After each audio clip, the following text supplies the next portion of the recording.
Yeni bir videodan hepinize merhaba arkadaşlar. Kanalıma hoş geldiniz. Arkadaşlar bugün sizlerle birlikte bu kiralık ekmiş olduğumuz tarlaya, 35 dönüm kiralık olan tarlaya sulama borularımızı taşıyacağız. Traktörümüze römorkumuzu takıp onları taşımamızın sebebi orayı sulamamız gerekiyor. Çünkü şu an kupkuru, bu haliyle sürüp toprağa işlemek imkansız değil ama çok zor ve güzel olmaz. Onun için orayı önce traktörümüzle borularımızı götürüp döşeceğiz. Daha sonrasında tamburlu sulama makinemizi götürüp sulayacağız. Fakat az önce ben bu mısırlarımızı kontrol ettim. Hazır buradayken size mısırlarımızın gelişimini de göstereyim arkadaşlar. Gayet güzel gelişimleri, şöyle gördüğünüz gibi. Su ihtiyacı var mı diye ben kontrol etmiştim mısırlarımızı. Bundan 5 gün öncesi bir suladım ben ama yani üzerinde yine çok toprağı sıkıştırmasın diye hızlı çekiyoruz tamburlu sulama makinesini. Hatta bazı bölgelere kazdım. Toprağın üzeri bir iki parmak kalınlığı kuru. O da bizim burada malum poyrazlar kurutuyor toprağın üzerine, o sebepten ötürü. Ama altı gayet nemli. Zaten ağır killi yapıda olduğu için tohumu bitirdikten sonra mesele yok. Toprağımızın yapısı suyu hemen salmıyor kumsal yerler gibi. Eğer acil su istiyor olsaydı ilk önce buraları sulayacaktım çünkü. Şimdi öyle bir duruma gerek kalmadı. İlk önce o 35 dönüm tarlamızı sulayacağız hep beraber.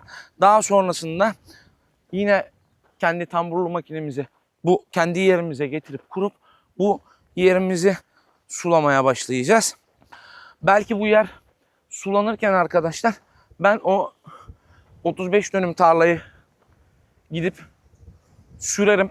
Arada orası hazırlanmış olur. Buraların sulama işlemi bittikten sonra biz toprakları hazırlarken de yine tamburlu sulama makinemizi mısıra kurarız, buradaki mısırlarımıza. Bu mısırlarımızı da rahatça sulamış oluruz. Zaten o suda son suyu olur diye tahmin ediyorum. Gübre verip arasını süreceğiz ve damlama çekeceğiz. Yani bunlarla ilgili de hep videolar paylaşacağım. Şimdi konuyu da çok dağıtmadan gelin hep birlikte römorkumuzu takalım. Borularımızı yükleyip o tarlaya götürüp gidelim arkadaşlar. Evet arkadaşlar, bir yandan sohbet edelim ben çalışırken. Şimdi ben hesapladım. Oraya 60 tane boru götürmem gerekiyor. Ama bu boru sayısı bize ilk etapta lazım olmayacak orada. Bize orada şimdi ilk etapta arkadaşlar bir 40-45 boru lazım olacak. Peki biz neden 60 tane götürüyoruz? 60 tane boru götürmemizin sebebi yarın biz oraya damlama çekeceğiz arkadaşlar. Yağmurlama işi bittikten sonra damlamada da daha fazla boru ihtiyacı olacak. Bir de birkaç yanıma yedek alıyorum. Çünkü basınçlı mı su, çok mu basınçlı, az mı basınçlı onu bilmiyorum arkadaşlar. O tarla kiralık olduğu için ve biz orayı yeni kiraladığımız için ilk defa orada sulama yapacağız. Haliyle basıncını da bilmiyor. Hep birlikte tecrübe edeceğiz bunları. İnşallah boruları patlatmayız diyelim. Yalnız hava da gerçekten çok sıcak arkadaşlar. Yani boruların üstü bile ateş gibi, çıplak elle ellenilmez borular. O yüzden eldiven giydim zaten ellerime. Siz de fark etmişsinizdir. Allah afetlerden falan korusun hepimizi ya. Yani bu anız dönemi gerçekten çok tehlikeli bir dönem. Çünkü her tarafta buğdaylar hasat edildi. Anızlar da sürülmedi, duruyor. Yani en ufak bir yangın çıksa her tarafa sıçrayabilir bu dönemde.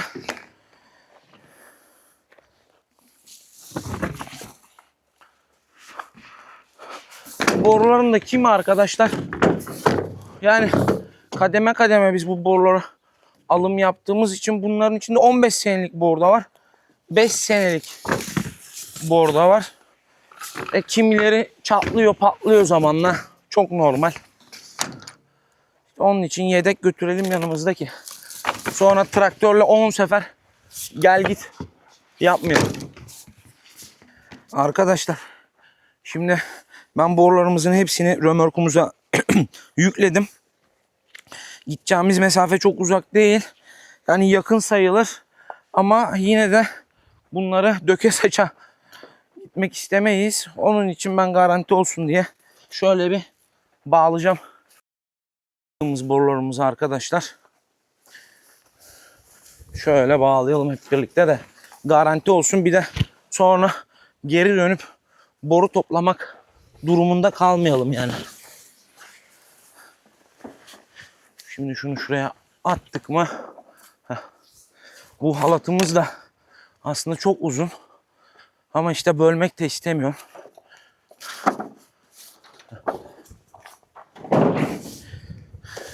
Şöyle bir gemici düğümü mü diyorlar bana, ne diyorlar? Ondan yapıp gerdittireyim ben de. Ne olur ne olmaz ya, garanti olsun işimiz. Bir de düştüğü bir şey değil. Allah korusun arkadan gelen arabaya, vasıtaya kaza yaptırırız. Yani bu işleri yaparken sadece bencilce kendimizi düşünmeyeceğiz. Etrafımızdaki insanları da düşünmek durumundayız arkadaşlar. Tamam.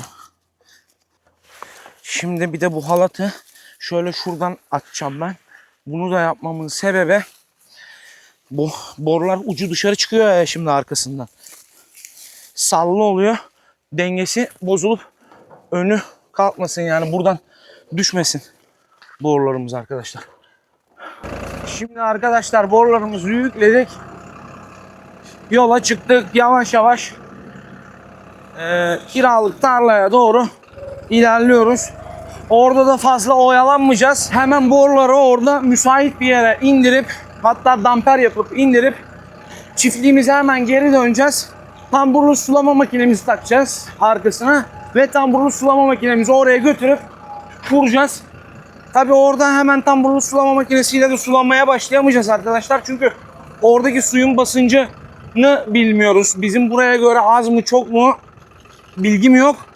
Onu da kontrol edeceğiz. Biraz oyalanacağız yani açıkçası. Hadi şimdi gelin yolculuğumuza devam edelim. Evet arkadaşlar, gördüğünüz gibi tarlamızdayız. Boruları da römorktan boşalttım. Şu gördüğünüz kısma indirdim. Çünkü kuyu bu orman gibi görünen kısmın içerisinde ve diken dolu. Yani kuyuyu çalıştırıp açıp kapatmaya nasıl gireceğiz panonun olduğu yer, onu bilmiyorum. Çünkü çok orman olmuş. Şimdi gelin hep birlikte çiftliğe gidelim. Tamburlu sulama makinemizi alıp buraya gelelim. Evet arkadaşlar, tamburlu sulama makinemizi taktık traktörümüze. Tarlamıza doğru yavaş yavaş gidiyoruz Allah'ın izniyle.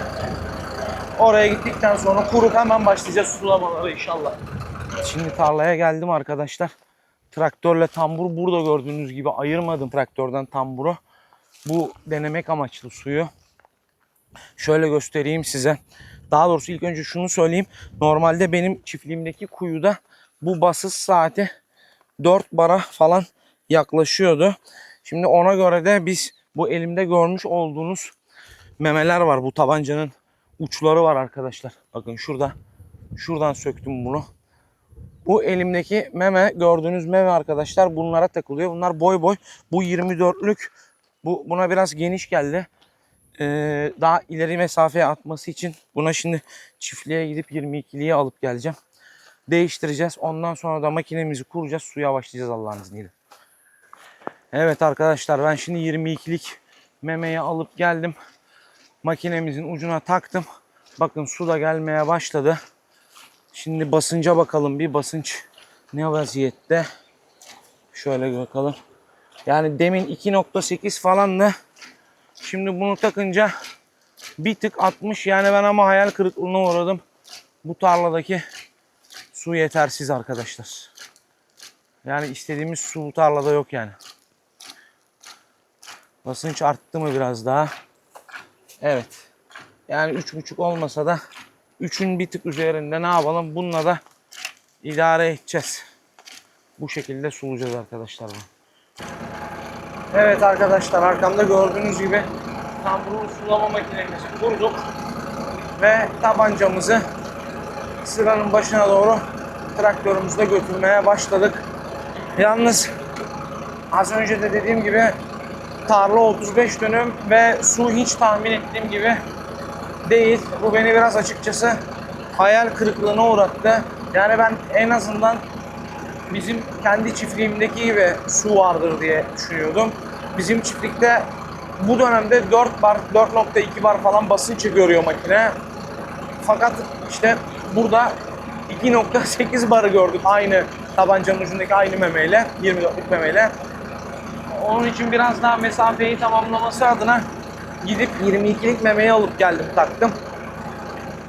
İnşallah güzel bir sulama olur. Güzel bir sulama yapabiliriz arkadaşlar. Evet arkadaşlar, sulamaya başladık. Bakın yine mesafe fena sayılmaz yani. Gördüğünüz gibi buradan ta sınıra kadar atıyor. Fakat şimdi ben kapatınca bir ucundaki kırıcı, suyu kırıcı şeyi var. Onu ayarlayacağım. Çünkü memeyi değiştirdiğimiz için onun ayarı da bozuldu. Bakın şimdi Poyraz bu taraftan esiyor ya, buraya iyi atıyor. Ama takip edeceğiz şimdi, bakın döneceği zaman nasıl azalmış olacak. Bu arada bu diğer tarlaya doğru su çıkıyor diyebilirsiniz. Şimdi bu böyle çember şeklinde sulama yaptığı için arkadaşlar mecburen sınıra biraz yaklaştırıyorum. Yani komşuya bir zarar olmayacaksa sınıra yaklaştırıyorum.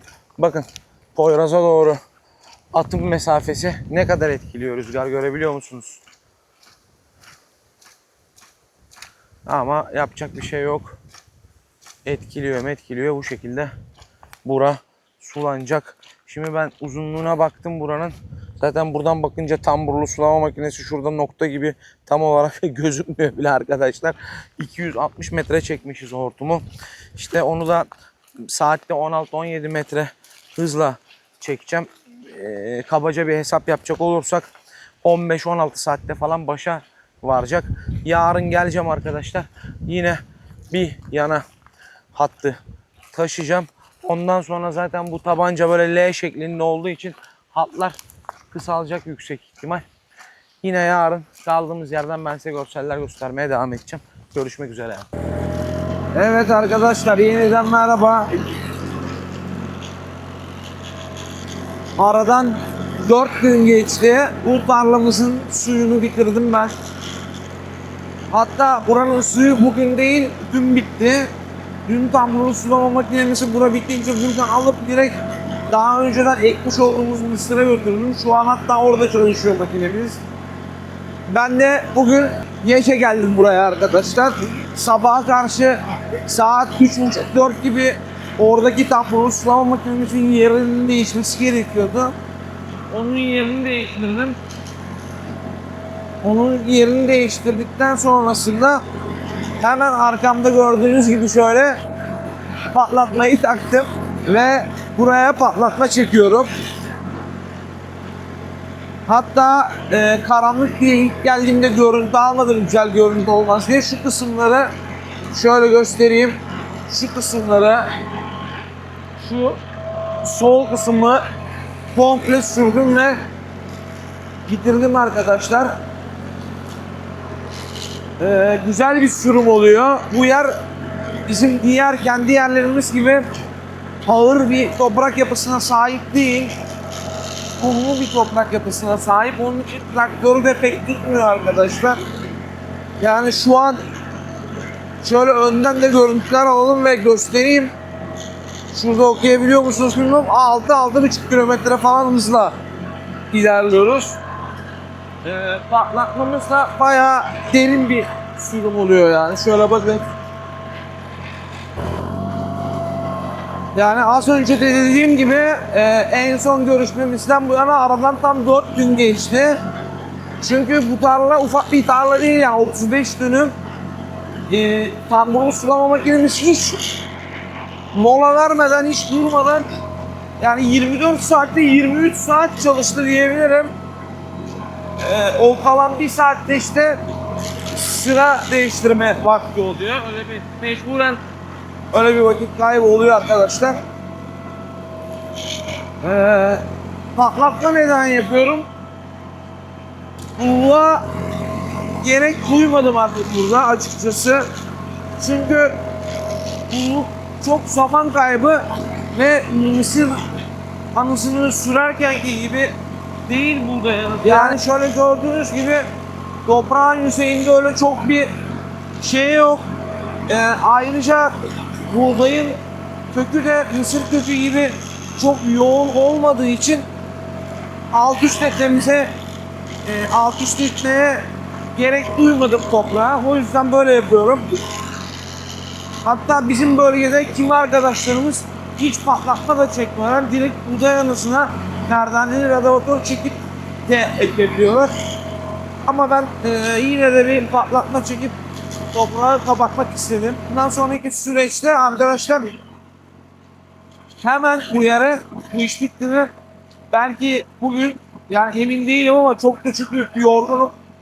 Bu ara ne uyku düzeni kaldı ne bir şey kaldı. Hemen merdaneli radyatörümüzü çekip yerin tavuğunu kaçırmadan ekmeye çalışacağız. Fakat tavuğuyla yine biteceğini sanmıyorum. Onun için ektikten sonra sulara var. Bakın size Kuzey Ege'de gün doğumunu da göstereyim arkadaşlar. Şöyle çok güzel bir görüntü var gördüğünüz gibi. Ve önümüzde de bayağı yapılacak iş var. Bu taraflar ve burası komple bizim sürmemizi bekliyor. Bir de şundan bahsetmek istiyorum. Bu tarla çok çapsız. Yani gerçekten de, hatta şimdi şuraya görüntüsünü, ekran görüntüsünü alıp koyarım. Böyle L şeklinde, yani sadece L olmasıyla da bitmiyor. Sınırları da yamuk diyebilirim. Özellikle ana sınırı en uzun hat yamuk. Yani mısırı ne yönde ekeceğim ona bile zor karar veriyorum. Daha karar vermedim de zor karar vereceğiz gibi gözüküyor. Bu arada buraya damlama çekerken de 3'e bölüp sunacağız. Çünkü daha önce de videonun başında da bahsettiğim gibi buradaki suyu öyle çok bol bir su yok kuyuda.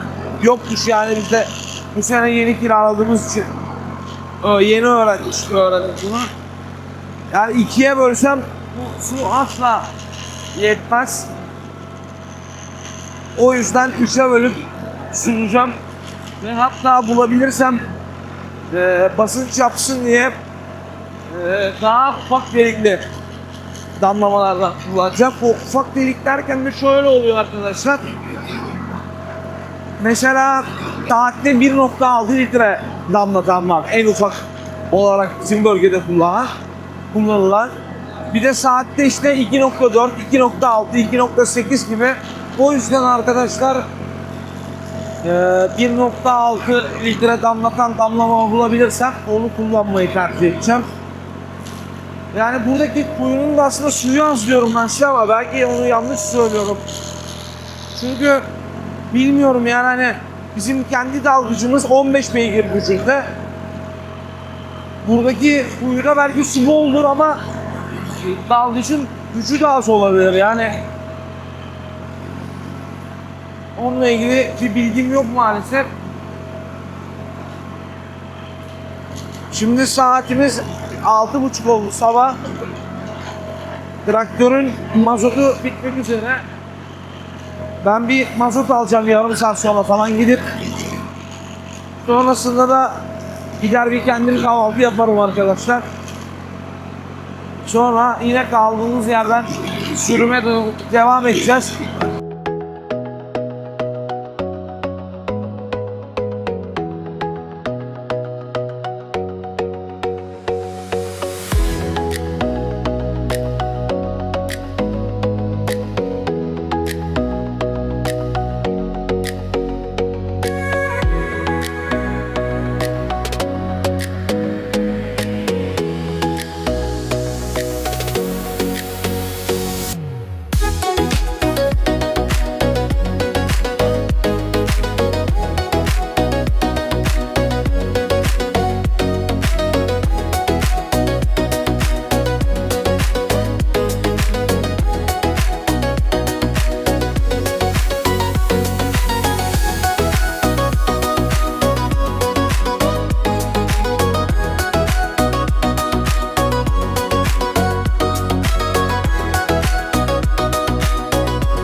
Evet, yavaş yavaş patlatma işimizin sonuna geliyoruz. Sona doğru yaklaşırken size bir toprak yapısıyla ilgili de şöyle hem gösterip hem de bilgi vermek istedim. Bakın. Görebiliyor musunuz nasıl dağılıyor? Yani bir de yeni sulamış olmama rağmen nasıl dağılıyor arkadaşlar, görüyor musunuz? Yani bizim kendi yerlerimizle bu toprağın arasında çok fark var. Mesela şimdi ben buraya hemen radavatör yapabileceğim ve hemen arkasından ekebileceğim. Ve ayrıca burası dün sulandı yani. Dün sabaha karşı buranın suyu bitti. Bugün sabaha karşı 24 saat sonra sürebildik toprağa. Yani bizim topraklarda çok ağır yapıda olduğu için su bittikten bir gün sonra sürmeye imkan yok zaten. Bir 3-4 gün 5 gün duruma göre beklemeniz gerekiyor. Ondan sonra işte patlatma yapacaksanız yapacaksınız ya da pulluk yapacaksanız yapacaksınız.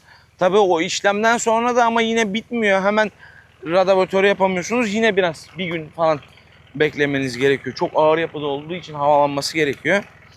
İşte bayağı bitirdim. Şöyle göstereyim. Bir şurası, bir de bu ince kısım kaldı. Tarlamız zaten şöyle gördüğünüz gibi. Şimdi bununla birlikte 35 dönüm kendi çiftliğimize ekmiştik. Buraya da ekersek burada 35 dönüm, 70 dönüm ekilmiş olacak. Ama tabi bitmiyor. Kendi çiftliğimizin orada da bir 30 dönüm ekilecek alan var. Yine orayı da aynı şekilde buraya gibi hep birlikte hazırlayıp sürüp ekeceğiz. Ben şimdi burayı bitireyim. Size radavatör yaparken yine görüntüler çekip aktarırım. Evet. Akşam olmak üzere. Biz radavatörü ben taktım traktörün arkasına. Bakın şöyle arkasında radavatör var. Şurada. Tarlamızın şu gördüğünüz kısımları komple bu taraf olmak üzere sürdüm, radavatör yaptım. Bu arkamda gördüğünüz kısım kaldı. Çoğu bitti. Azı kaldı diyebiliriz yani. Çok güzel bir işlem oluyor yalnız. Toprak da gayet güzel hazırlanıyor. Tohum yatağımız 10 numara.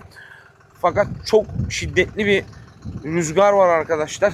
Bu rüzgar da sürdüğümüz yerin üzerini kurutmuş. O yüzden haliyle de biraz toz kalkıyor. Elim yüzüm toz içinde kaldık burada. Süper bir işlem oluyor. Bu arada ben buraya gelmeden önce patlatmayı bitirdikten sonra yani çiftliğe gittim. Bahsettiğimi bilmiyorum ama çiftlikte tamburlu sulama makinemiz çalışıyordu. Onun yerini, konumunu değiştirdim. Ve ayrıca size daha önceki videolarda da bahsettiğim gibi arpa edineceğimi söylemiştim. Arkadaşımız arpaları hasat etmiş. Onları getirdi. Ama tarlasından tahmin ettiği ürün çıkmamış. 7-8 ton çıkar da ben de hepsini alırım koyarız diye düşünüyorduk, planlıyorduk. Bir 4 tabii aynen 4 tona yakın bir hayır 4 ton bile değil ya, 3 tona yakın 2800 küsür kilo arpa olmuş tarlasından. Onu da getirdi ben oradayken. Onu da işte buğdayların önüne döktük, hayvanlarımıza inşallah sağlıklı yedireceğiz arkadaşlar. Hava kararmadan tahmin ediyorum bitecek gibi tarlamız. Valla 3-4 gündür çok yoğun ve yorucu geçiyor yalnız. Benim için elimden yüzümden belli mi bilmiyorum ama ya 2 gündür kaç saat uyuduğumu bile bilmiyorum. Yine kaldığımız yerden sürümümüze devam edelim arkadaşlar.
Evet arkadaşlar, gün baya batıyor. Biz hızıyla işimize devam ediyoruz. Gördüğünüz gibi sadece şu alan kaldı. Çoğunu bitirdik ama yine 1,5-2 saat kadar falan sürecek gibi buradaki bu işimiz. Bu arada ben şimdi bir hayvanlarımızı besleyip geleceğim. Bir de şunların bilgisini vereyim size arkadaşlar. Şimdi önümüzdeki videolarda bu tarlanın mısır ekimini yapacağız birlikte. Çiftliğimizin oradaki diğer buğday anısını sulamaya başlayacağız. Ve daha önce ekmiş olduğumuz mısırların, onun da kartını şuraya bir yerlere eklerim. Daha önce ekmiş olduğumuz mısırların gelişimini size göstereceğim arkadaşlar. Ve onların gelişimiyle ilgili bilgiler aktardığım bir video hazırlayacağım. Onun için takipte kalmayı unutmayın kanalımızı. Hava kararıyor ki ben hayvanlara bakıp gelene kadar kararacak. Çok da oyalanmak da istemiyorum, hayvanları bir an önce besleyip gelip burayı bitirmek istiyorum arkadaşlar. Karanlıkta da görüntüler pek hoş gözükmediğini düşünüyorum yani. Gece çekimleri pek güzel gözükmüyor gibi geliyor bana. Daha önceki videolarda bazı gece çekimleri yapmıştık. Onlarla ilgili siz de fikrinizi belirtin. Sizce gece çekimleri nasıl? Az önce de bahsettiğim gibi güzel videolar gelecek. Ve bizi bazı sürprizler bekliyor. Onun için takipte kalın kanalımızı. Yeni videolarda görüşmek üzere arkadaşlar. Hepinize selamlar. Hoşça kalın.